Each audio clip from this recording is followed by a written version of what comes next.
Movie की शुरुआत में हम एक ट्रक को क्वारंटाइन जोन की ओर बढ़ते देखते हैं, जहां कुछ कर्मचारी तुरंत उसे डिसइंफेक्ट करने लगते हैं। ट्रक ड्राइवर उनमें से एक से पूछता है कि यहाँ क्या हो रहा है, तो एक कर्मचारी कहता है कि पासी के बायोटेक डिस्ट्रिक्ट में एक छोटी सी लीक है, लेकिन उससे कोई बड़ी प्रॉब्लम नहीं होनी चाहिए। ड्राइवर आगे बढ़ता है कि तभी उसका फोन बजने लगता है और फोन उठाने के दौरान ही अचानक से उसके ट्रक से कुछ टकरा जाता है। ड्राइवर तुरंत ट्रक से बाहर निकलता है तो देखता है कि उसकी गाड़ी से एक हिरन टकरा गया है, लेकिन जब उसे लगता है कि इससे उसके ट्रक को कोई नुकसान नहीं पहुँचा तो वो उसे वही रास्ते पर छोड़कर निकल जाता है। लेकिन तभी कुछ ही पलों में वो हिरन फिर से जिंदा खड़ा हो जाता है, मगर अब उसकी आंखों का रंग बदला होता है। अब सीन शिफ्ट होता है जहां हम इस मूवी के लीड कैरेक्टर सियोक को देखते हैं, जो कि एक कंपनी में फंड मैनेजर होता है और किसी क्लाइंट से बात कर रहा होता है। सियोक अपने काम में इतना ज्यादा बिजी रहता है कि वो अपनी फैमिली तक को ठीक से टाइम नहीं दे पाता, जिससे उसका तलाक हो चुका है और वो अपनी पत्नी से अपनी बेटी सुवान की कस्टडी के लिए लड़ रहा होता है। आज सुवान का बर्थडे होता है, इसलिए सियोक अपनी बेटी को बर्थडे गिफ्ट देता है, लेकिन सुवान वो गिफ्ट देखकर बिल्कुल भी खुश नहीं होती, क्योंकि ऐसा ही गिफ्ट पिछले साल भी उसके पिता ने उसे दिया था। और जब ये बात सियोक को रियलाइज होती है तो वो बहुत शर्मिंदा होता है। सुवान अपनी माँ को भी बहुत मिस कर रही होती है, इसलिए उनसे मिलने के लिए वो अपने पिता से बुसान जाने की परमिशन मांगी है। वो कहती है कि अगर उनके पास वक्त नहीं है तो वो अकेले ही बुसान चली जाएगी, लेकिन सियोक अपनी बेटी को उदास नहीं देख सकता था, इसलिए वो उसे उसके बर्थडे के दिन उसकी माँ के पास ले जाने के लिए मान जाता है। अगली सीन में हम देखते हैं कि एक ट्रेन बुसान जाने के लिए तैयार होती है, जहाँ अटेंडेंस पैसेंजर्स के स्वागत में खड़े होते हैं। इसी ट्रेन की बोगी में और भी बहुत से पैसेंजर्स थे, जिनमें दो बूढ़ी बहनें, एक मिडिल क्लास वर्किंग आदमी जिसका नाम सैंगवा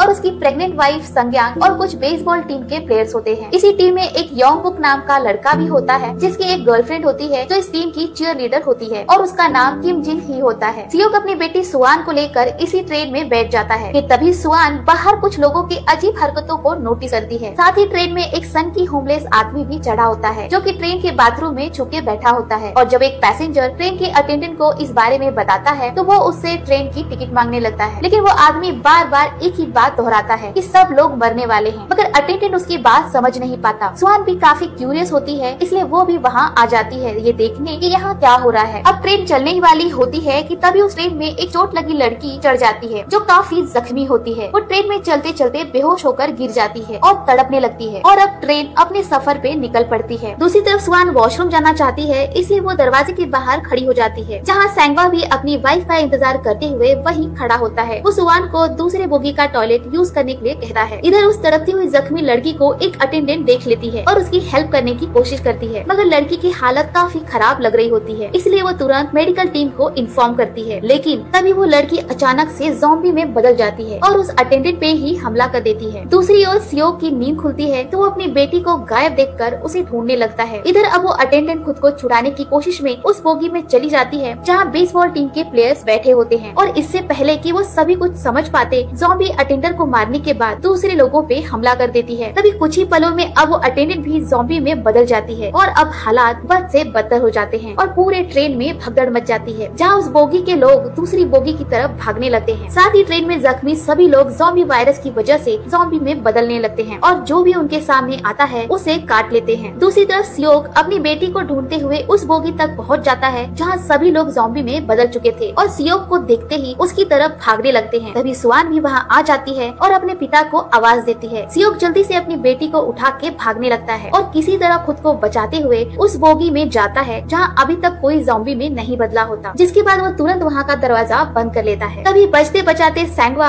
और उसकी प्रेग्नेंट वाइफ भी वहाँ आते हैं, लेकिन सियोक कुछ देर तक सोच में पड़ा होता है कि वो दरवाजा खोले या नहीं, लेकिन फिर वो लास्ट मोमेंट पे दरवाजा खोल देता है और वो दोनों अंदर आ जाते हैं। लेकिन सैंगवा सियोक पे काफी नाराज होता है, क्योंकि अगर उसने थोड़ी सी भी देर और की होती तो अब तक वो भी ज़ॉम्बी में बदल चुके होते। तभी ट्रेन में अनाउंसमेंट होती है कि अब ये ट्रेन अगले स्टेशन पे नहीं बल्कि सीधे दाइजियोन रुकेगी, जहाँ मिलिट्री के लोग उनके सेफ्टी के लिए तैनात किए गए हैं। जिसपे एक योंगसुक नाम का आदमी ट्रेन के कैप्टन से बात करता है कि उन्हें अगले स्टेशन पे रुकना चाहिए, क्योंकि यहाँ लोग सेफ नहीं है। लेकिन कैप्टन ऐसा नहीं कर सकता था, क्योंकि उसे ऊपर से ऑर्डर होते हैं। अब सियोक, जो कि एक फंड मैनेजर होता है, उसकी काफी हायर लोगों से पहचान होती है, इसलिए वो अपने सीनियर को कॉल करके इस बात को कंफर्म करता है कि क्या दाइजियोन स्टेशन पे उतरना उनके लिए सेफ है या नहीं। तो उसका सीनियर उसे बताता है कि वहाँ जो भी उतरेगा उन्हें क्वारंटाइन कर दिया जाएगा। और सियोक अपनी बेटी के साथ होता है, इसलिए वो क्वारंटाइन नहीं होना चाहता था, इसलिए वो अपने सीनियर से कोई और रास्ता निकालने के लिए कहता है, जिसपे उसका सीनियर उससे कहता है कि ठीक है, तुम मेन गेट से मत आना बल्कि ईस्ट गेट पे आना, जहाँ पे मेरे लोग तुम्हें पिक कर लेंगे। थोड़ी ही देर में अब जब अगले स्टेशन से ट्रेन गुजरने लगती करती है तो हम देखते हैं कि यहाँ बाहर के लोग अपनी जान बचाने के लिए ट्रेन में चढ़ने की कोशिश करते हैं, धमकियाँ देते हैं, मदद की भीख मांगते हैं। लेकिन प्लेटफॉर्म पे जितने भी बचे हुए लोग होते हैं वो सभी ज़ॉम्बी अटैक का शिकार हो रहे थे और अब लगभग पूरे शहर में ज़ॉम्बी वायरस फैल चुका होता है। तभी ट्रेन में टीवी के ब्रॉडकास्ट में एक सरकारी अधिकारी एक सरकारी घोषणा में लोगों को इन्फॉर्म करता है कि कुछ बड़े शहरों में हिंसक दंगे हुए हैं जिसमें कई लोग मारे गए हैं, जिस वजह से सरकार ने कई बड़े इलाकों को बंद कर दिया है। ये सुनते ही ट्रेन में सभी लोग सोशल मीडिया चेक करते हैं और वीडियोस देखते हैं जिसमें वो देखते हैं कि हर तरफ लोगों पे अटैक हो रहे हैं। लेकिन अधिकारी नागरिकों को आश्वासन देता है कि वो सभी सुरक्षित हैं और कोई खतरा नहीं है, इसलिए कोई भी अफवाहों पे भरोसा नहीं करके शांति बनाए रखे और घर पे ही रहे। जबकि असल में हर तरफ अफरा तफरी मची हुई है, शहरों में तबाही का मंजर है। कुछ देर बाद ट्रेन डाइजोन स्टेशन पे पहुंच जाती है जहां हम देखते हैं कि यहाँ कोई भी नजर नहीं आ रहा, ना कोई आम आदमी और ना ही मिलिट्री के लोग। पूरा स्टेशन खाली पड़ा है। अब प्लेटफॉर्म पे सबसे पहले योंगसुक और फिर सभी बचे लोग ट्रेन से उतरते हैं और मेन गेट की तरफ जाने लगते हैं। योंगसुक ट्रेन के कैप्टन को ढूंढता है और कहता है कि वो स्टेलाइन एक्सप्रेस कंपनी का COO है और उसे खबर मिली है कि बुसान में अभी तक ये वायरस नहीं फैला है, इसलिए उन्हें ज़ॉम्बी वाले बोगी को अलग कर बुसान की ओर जाना चाहिए। जिसपे कैप्टन उसकी बात मान जाता है, लेकिन तब तक सभी बचे पैसेंजर्स ट्रेन से उतर के बाहर जाने लगते हैं। इधर सियोक अपनी बेटी सुआन को लेके ईस्ट वाले गेट की ओर जाने लगता है, लेकिन तभी हम देखते हैं कि वो होमलेस आदमी भी इन लोगों के पीछे पीछे आने लगता है क्योंकि उसने सियोक को कॉल पे बात करते हुए सुन लिया था। अब सुआन अपने पिता से कहती है कि उन्हें बाकी लोगों को भी अपने साथ ले जाना चाहिए, लेकिन उसके पिता उससे कहते हैं कि नहीं बेटा, ऐसे हालातों में हमें सिर्फ अपने बारे में सोचना चाहिए। जिसपे सुआन रोने लगती है और कहती है कि आपकी इसी सोच की वजह से माँ हमें छोड़कर चली गई, आप सिर्फ अपने बारे में ही सोचते हो। दूसरी तरफ बाकी सभी लोग मेन गेट से बाहर निकलने लगते हैं कि तभी वो देखते हैं कि बाहर जितने भी मिलिट्री के लोग खड़े थे वो सभी ज़ॉम्बी बन चुके हैं। सैंगवा को भी समझ आ जाता है और वो तुरंत अपनी बीवी को सीढ़ियों पे लेकर भागने लगता है ताकि वो बच सके। जिसके बाद सभी अपनी जान बचाकर भागने लगते हैं, लेकिन वहाँ काफी बड़ी तादाद में ज़ॉम्बी उन पे हमला कर देते हैं जो काफी लोगों को काट के इन्फेक्ट कर देते हैं। यहाँ सियोक भी देखता है कि ईस्ट गेट पे उसके कोई आदमी नहीं होते, बल्कि वहाँ भी मिलिट्री ज़ॉम्बी उन पे अटैक कर देती है। अब सियोक जल्दी से भाग के अपनी बेटी के पास जाने लगता है कि तभी वो दूर से देखता है कि पीछे से एक ज़ॉम्बी सुआन पे हमला करने वाला है, लेकिन तभी सैंगवा वहाँ पहुँच जाता है और सुआन को बचा लेता है। जिसके बाद सभी बचे हुए लोग वापस प्लेटफॉर्म के अंदर आ जाते हैं और गेट को बंद कर देते हैं ताकि कोई भी ज़ॉम्बी अंदर ना आ पाए। जिसके बाद सभी बचे लोग वापस भागकर ट्रेन में चढ़ने लगते हैं, लेकिन हड़बड़ाहट में कुछ लोग गलत बोगी का दरवाजा खोल देते हैं, जिससे ट्रेन के अंदर के ज़ॉम्बी भी बाहर आ जाते हैं और लोगों पे अटैक कर देते हैं। यहाँ उन दोनों बूढ़ी बहनों पे भी ज़ॉम्बी अटैक करने ही वाला होता है कि तभी एक बहन को ट्रेन के अटेंडेंट अपने साथ ले जाता है तो दूसरी बहन को संज्ञान सुआन के साथ दूसरी बोगी में ले जाती है, जिससे ये दोनों एक दूसरे से बिछड़ जाते हैं। उन्हीं के साथ वो होमलेस आदमी भी उस बोगी में चढ़ जाता है, लेकिन तभी वो देखते हैं कि यहाँ तो बहुत सारे ज़ॉम्बी हैं, यानी वो गलत बोगी में चढ़ गए हैं, इसलिए उनसे बचने के लिए ये सभी टॉयलेट में छुप जाते हैं। दूसरी तरफ योंगसुक ट्रेन अटेंडेंट को आगे बढ़ने के लिए धमकाता है कि अगर वो यहाँ से जल्दी नहीं निकले तो सभी मारे जाएंगे, लेकिन जिन ही रिक्वेस्ट करती है कि अभी तक उसके दोस्त बाहर ही हैं, उन्हें भी आने दो। लेकिन सेल्फिश योंगसुक जबरदस्ती अटेंडेंट से ट्रेन स्टार्ट करवा देता है। इधर अब कांच का गेट भी ज़ॉम्बी को ज्यादा देर तक नहीं रोक पाता, जिन्हें सैंगवा, सियोक और बाकी बेसबॉल टीम पकड़ कर रखे होते हैं, इसलिए अब वो सभी वहाँ से भाग निकलते हैं। रास्ते में योंगवुक के दोस्तों पर भी ज़ॉम्बी अटैक कर उन्हें मार देते हैं, जिसे देख वो डर से सहम जाता है। मगर सियोक और सैंगवा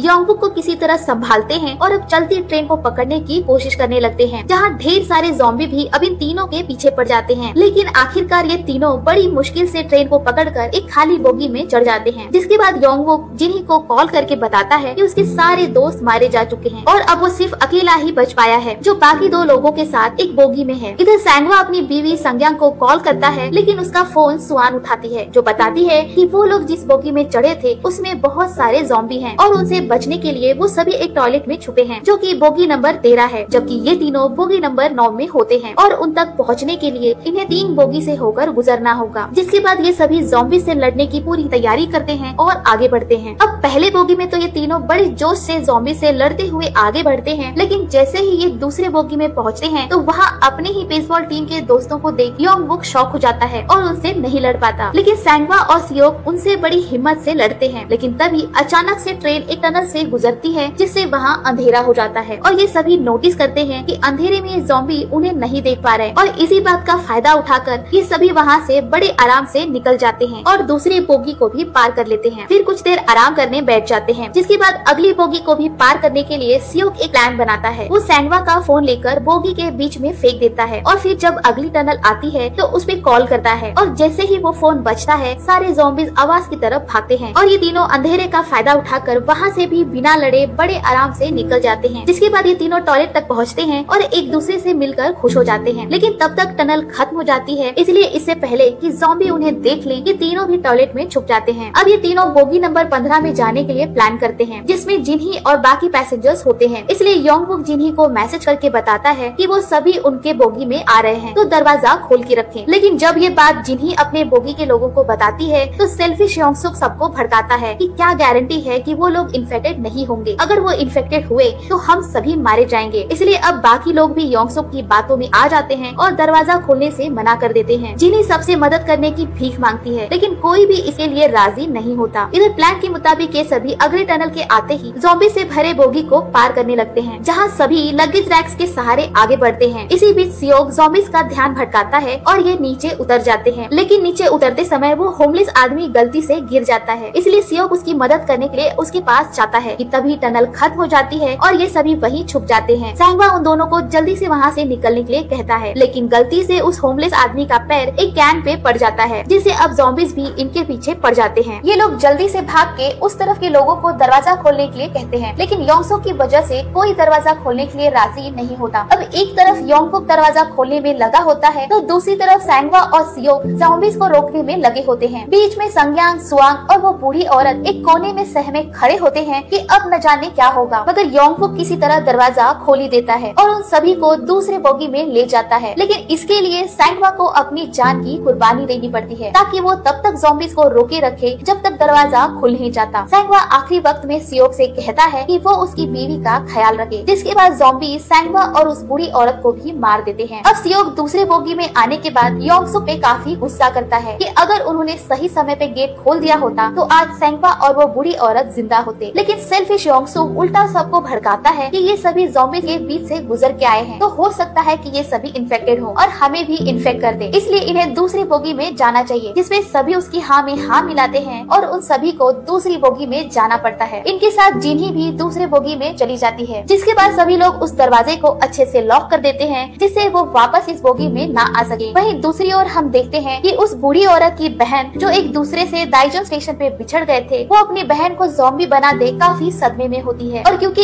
इन लोगों की वजह से ही उसकी बहन ज़ॉम्बी बन गई, इसलिए वो उस दरवाजे को खोल देती है, जिससे सारे ज़ॉम्बीज अंदर घुस जाते हैं और सबको इन्फेक्ट करके मार देते हैं। सियोग आखिरी में सुआन से कहता है कि वो उसे उसके जन्मदिन पर उसकी माँ से जरूर मिलवाएगा। कुछ देर बाद जब वो अपनी पत्नी को कॉल ट्राई कर रहा होता है, तभी उसके असिस्टेंट का कॉल आता है। वो बताता है कि बुसान सभी शहरों में सबसे सुरक्षित जगह है। साथ ही वो सियोग को ये भी बताता है कि ये वायरस उनकी ही एक कंपनी बायोटेक से शुरू हुआ था, जिसके सारे शेयर्स उन्होंने बेच दिए थे, इसलिए उन लोगों ने जानबूझकर ये वायरस फैला दिया। और ये सुन सियोग काफी टूट जाता है और खुद को कहीं न कहीं इन सब के लिए दोषी समझता है, क्योंकि सारे शेयर्स बेचने के ऑर्डर्स उसने खुद दिए थे। इसी बीच कैप्टन देखता है कि आगे का रास्ता बंद है, इसलिए वो अचानक से ट्रेन को रोक देता है और एक अनाउंसमेंट करता है कि वो एक दूसरी ट्रेन ढूंढेगा ताकि बचे हुए लोगों को बुसान पहुंचा सके, जिसे योंगसुक और अटेंडेंट भी सुनते हैं, जो कि ज़ॉम्बीज के हमले से बचने के लिए टॉयलेट में छुप गए थे, मगर अब वो यहाँ फंस चुके होते हैं। इसलिए अब वहाँ से बाहर निकलने के लिए योंगसुक अटेंडेंट से झूठ बोलता है कि आगे का रास्ता साफ है और अब वो आगे बढ़ सकते हैं। और जैसे ही वो अटेंडेंट बाहर निकलता है, योंगसुक उसे ज़ॉम्बीज के हवाले कर खुद की जान बचाकर भाग जाता है। इधर ट्रेन का कैप्टन बुसान के हालातों के बारे में पूछने के लिए फोन करता है, पर उसे कोई जवाब नहीं मिलता। जिसके बाद वो एक दूसरी ट्रेन चेक करता है, लेकिन वो ट्रेन भी ज़ॉम्बीज से भरी पड़ी थी, इसलिए फिर वो एक और खाली ट्रेन को चेक करता है और उसे चलाता है। इधर सियोग सबसे कहता है कि उन्हें बुसान जाने का कोई रास्ता ढूंढना होगा और वो सभी ट्रेन से उतर जाते हैं। तभी इसी बीच एक जलती हुई ट्रेन की बोगी एक दूसरे ट्रेन से टकरा जाती है, जिससे ये सभी लोग आपस में बिछड़ जाते हैं। अब योंगबुक जिन्ही को लेकर एक दूसरी ट्रेन में घुस जाता है और दूसरी तरफ जाने के लिए दरवाजे का शीशा तोड़ने लगता है कि तभी योंगसुक पीछे से भागते हुए आता है और खुद की जान बचाने के लिए जिन्ही को ज़ॉम्बी के आगे फेंक देता है, जिससे जिन्ही भी अब इन्फेक्ट हो जाती है। लेकिन योंगबुक जिन्ही से प्यार करता था, इसलिए वो उसे अकेला छोड़कर नहीं जाता और जिन्ही को अपनी गोद में लिए रहता है। लेकिन जिन्ही भी कुछ देर बाद ज़ॉम्बी में बदल जाती है और वो योंगबुक को भी काट लेती है। दूसरी तरफ हम सियोग और बाकी लोगों को देखते हैं जो कि ज़ॉम्बीज से भरे ट्रेन के नीचे फंसे होते हैं। सुआन बेहोश पड़े सियोग को जगाती है कि तभी वो ट्रेन हिलने लगती है, यानी यहाँ ज्यादा देर तक रुकना खतरे से खाली नहीं था, इसलिए सियोग वहाँ से निकलने का रास्ता ढूंढने लगता है। इधर योंगसुक चलती ट्रेन की तरफ भागता है जिसे ट्रेन का कैप्टन देख लेता है और वो उसकी मदद करने उसके पास आ जाता है। लेकिन योंगसुक इतना मतलबी होता है कि वो खुद को ज़ॉम्बीज से बचाने के लिए ट्रेन के कैप्टन को ही ज़ॉम्बीज के हवाले कर देता है। लेकिन फिर भी इस दौरान एक ज़ॉम्बी योंगसुक को काट ही लेता है। दूसरी तरफ सियोक को बाहर निकलने का रास्ता मिल जाता है और अब वो जैसे ही सबको बाहर निकालने लगता है कि तभी ट्रेन के अंदर के ज़ॉम्बी भी ट्रेन की खिड़कियों की कांच तोड़कर बाहर निकल आते हैं और अब वो होमलेस आदमी सुआन और संज्ञांग को बचाने के लिए ज़ॉम्बीज को रोकने वहीं रुक जाता है और अब उन लोगों को मजबूरन उसे वहीं अकेले छोड़ना पड़ जाता है। वहाँ से निकलने के बाद सियोक अपनी बेटी सुआन और संज्ञांग के साथ एक चलती ट्रेन के पीछे भागने लगते हैं, जहाँ बहुत सारे ज़ॉम्बीज भी उनके पीछे आ रहे थे। देखते ही देखते उन ज़ॉम्बीज की संख्या बढ़ती ही जा रही थी, लेकिन वो लोग हिम्मत नहीं हारते और किसी तरह उस चलती ट्रेन पे चढ़ जाते हैं। मगर ज़ॉम्बीज भी उनका पीछा नहीं छोड़ते और उस ट्रेन को पकड़ के लटक जाते हैं, जिससे धीरे धीरे ट्रेन की रफ्तार धीमे होने लगती है। इसीलिए सियोक किसी तरह उन ज़ॉम्बीज के पकड़ से ट्रेन को छुड़ाता है, जिसके बाद कुछ देर के लिए वो लोग राहत की सांस लेते हैं। मगर मुसीबतें इतनी आसानी से उनका पीछा कहाँ छोड़ने वाली थी। सियोक जैसे ही इंजन की ओर कैप्टन के कैबिन में जाता है तो देखता है कि वहाँ योंगसुक बैठा है, जो कि अब ज़ॉम्बी बन चुका है और वो भी उन लोगों पे हमला कर देता है। सियोक सुआन और संज्ञांग को बचाने के लिए उससे काफी देर तक लड़ता है, लेकिन इस दौरान इन्फेक्टेड योंगसुक सियोक को हाथ पे काट लेता है। सियोक किसी तरह से इन्फेक्टेड योंगसुक को ट्रेन से नीचे गिरा देता है, लेकिन अब वो भी इन्फेक्टेड हो गया था। जिसके बाद अब सियोक जल्दी से सुआन और संज्ञांग को कैप्टन के कैबिन में बिठाकर ट्रेन की कुछ बेसिक बातें बताता है और सुआन से कहता है कि बुसान पहुंचने के बाद तुम अपनी माँ के पास चली जाना और जब तक बुसान नहीं आता संज्ञांग के साथ ही रहना। लेकिन सुआन बहुत ज्यादा रोने लगती है क्योंकि वो अपने पिता को नहीं खोना चाहती थी, लेकिन अब हालात ही ऐसे हो जाते हैं कि सियोक को अपनी बेटी से दूर होना ही पड़ेगा। जिसके बाद वो न चाहते हुए भी अपनी बेटी को संज्ञांग के हवाले कर कैबिन से बाहर चला आता है ताकि वो उन दोनों को खुद से बचा सके। सियोक बाहर आके बहुत रोता है और अपने आखिरी समय में अपनी बेटी के साथ बिताए पलों को याद करने लगा है, जब उसने पहली बार सुआन को अपनी गोद में लिया था। और उन्हीं यादों को अपनी आखिरी पलों में अपने आंखों में संजोए सियोक हंसते हंसते ट्रेन से कूद जाता है, मगर सुआन अपने पिता के लिए रोए जा रही थी। कुछ देर बाद वो ट्रेन बुसान पहुंचती है और संज्ञांग और सुआन ट्रेन से उतरते हैं और एक टनल से होते हुए गुजरते हैं, जहाँ दूसरी तरफ बहुत सारी आर्मी फोर्स तैनात बैठी होती है। जब आर्मी इन दोनों को दूर से देखती है तो वो समझ नहीं पाते कि ये इंसान है या ज़ॉम्बी, इसलिए अब वो इन दोनों को गोली मारने का तय करते हैं। और जैसे ही वो गोली चलाने वाले होते हैं तभी सुआन वही पोयम गाती है जो वो अपने पिता को सुनाने वाली थी, जिससे आर्मी फोर्स समझ जाते हैं कि ये इंसान है और तुरंत रसीम को उनके पास भेज दिया जाता है। और इसी के साथ ये मूवी यहीं एंड हो जाती है।